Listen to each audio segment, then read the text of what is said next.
Għal-budget li jmiss tal-Kummissjoni Ewropea hemm 9 biljun euro a dispożizzjoni ta' 27 stat membru f'dak li għandu x'jaqsam ma' fondi għall-iżvilupp teknoloġiku. F'Esplora Villa Biggi fil-Kalkara, is-Segretarju Parlamentari responsabbli mill-Fondi Ewropej Aaron Farrugia qal li l-fondi għat-teknoloġija, ir-riċerka, ix-xjenza u l-innovazzjoni triplaw.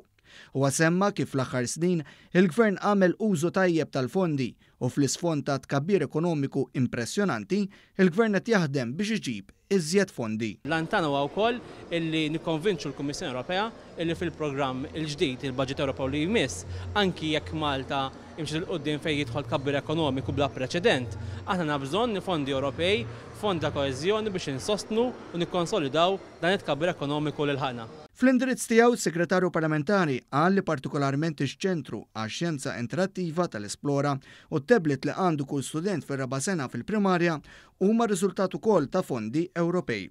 Ma' dan ingħaqad iċ-Chairman tal-Kunsill Malti tax-Xjenza u Teknoloġija Jeffrey Pullicino Orlando. Filwaqt li qal li Esplora huwa eżempju brillanti kif il-fondi Ewropej intużaw b'mod tajjeb, saħaq li dan iċ-ċentru qed ikompli jrawwem tfal u adulti fis-settur tax-xjenza.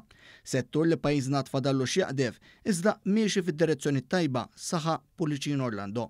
Ma' dan l-istazzjon huwa tkellem kif il-fondi Ewropej li se jkomplu jinkisbu se jgħinu biex fost l-oħrajn il-kunċett Esplora jitwessa. Qed naħdmu issa wkoll fuq il-proġett il-ġdid tagħna, l-Esplora Natura li ħajkun biswit l-Esplora u qed nimmiraw biex anke saħansitra dan il-proġett li ħajati esperjenza aktar effokata fuq l-istorja naturali ta' pajjiżna u fil-fatt ukoll wiegħda ta' din l-amministrazzjoni ta' dan il-gvern ukoll jiġi finanzjat jiġi mejjun fondi ERDF, fondi mogħtija mill-Kummissjoni Ewropea.